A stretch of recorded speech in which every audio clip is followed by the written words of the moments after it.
Hello, listeners. Today, my talk will be based on a very famous work of Sri Aurobindo, Savitri. I will be focusing on Canto 1, specially from the first line to the 69th line. The work Savitri of Sri Aurobindo is a magnum opus, and coming from the real story of Savitri and Satyavan, which was a very small episode in Mahabharata, Aurobindo has taken the story of Savitri and Satyavan and has given it a very new dimension. This particular work, as I already mentioned, as a magnum opus, traverses the story of Savitri and Satyavan but from a very unique angle. It talks about the oversoul. And with Sri Aurobindo, we have been knowing that he was a master of writing oversoul poetry. So, based on these 69 lines, it will be my attempt to bring forward the basic idea, the basic notion that was there behind writing this great work. So here we go. The first canto is the symbol dawn. The night, described in the beginning of the first canto, symbolically stands for the darkness of ignorance and indicates the nescience that reigned before the cosmos was created. It was a state of manifold darkness in which nothing had yet emerged, not even the world of matter. The cosmos was hidden in the all-pervading darkness, but the transcendent was ever present in darkness and stirred it with the distant memory of something divine. Within her, that wished to manifest itself. This stirring resulted in dawn, the bright and radiant future of humanity.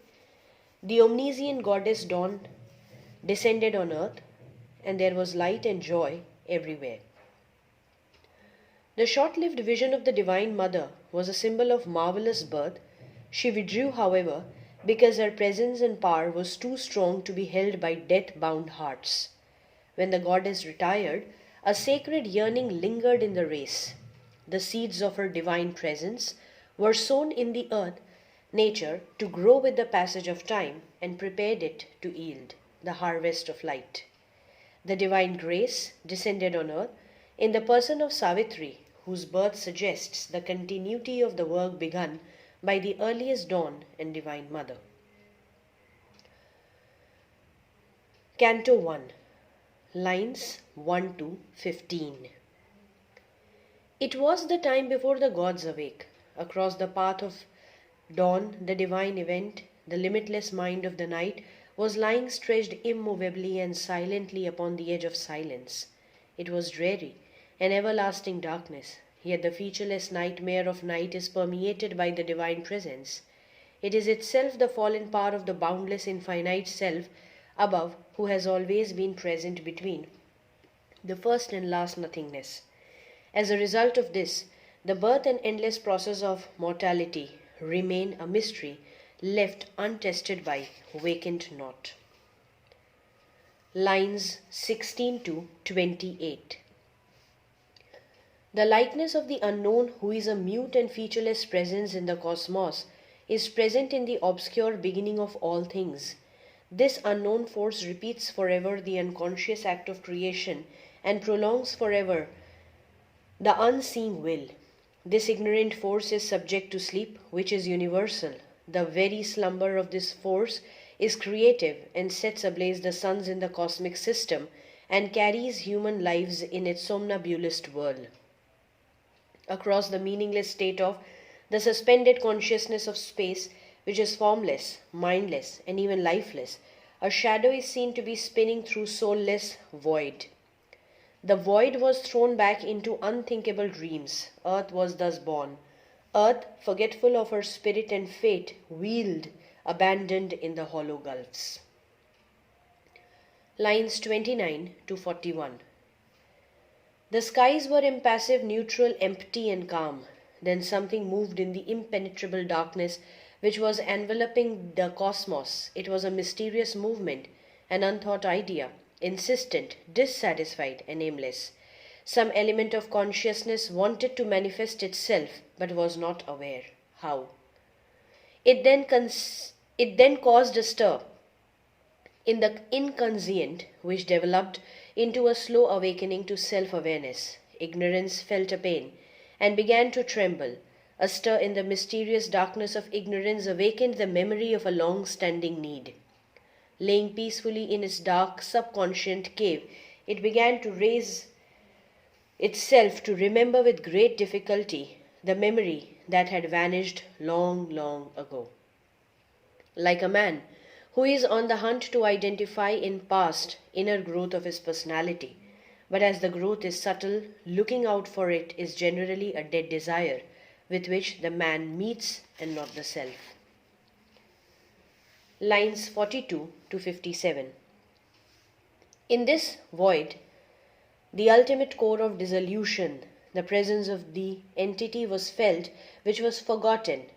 It was a survivor of slain and buried past, and it was bound to resume painfully the effort of resurrecting the inconscient to the conscient, reviving the matter to the spirit, the resurrected consciousness, yet formless desired light, the newly born stir or resurrection in the void with an endless promise of evolution in things attracted the attention of Universal Mother. This was an infant's desire, and it filled the mother's heart. In the dark there was a breach from which a long line of trembling light broke out. It was a vague ray of hope, enlightening a gloomy desert. It caused a great trouble to darkness, obscuring the promise of life. Lines 58 to 69. This ray held the promise of perfect awakening of dawn. From the other side of boundless material plane, divine consciousness penetrated sharply through immobile depths of darkness. It seemed to be like a scout surveying the dormant, sick, and weary world. The divine consciousness was now felt to be present in cosmic motionlessness, but it was too fallen to remember forgotten bliss, unwilling to realize presence of the spirit. The divine consciousness intervened in mindless universe, and its message of dawn and creation was felt through the unwilling silence. It recalled the adventure of consciousness and joy, and conquered disillusioned heart of nature, who was persuaded to renew consent to see and feel. These are the meaning of the first 69 lines of Canto 1, Book 1 of Savitri, written by Sri Aurobindo. I hope this video proves to be of help in understanding the beginning lines of this great work. If there are any questions pertaining to the text, feel free to mention them in the comment section below. Thank you.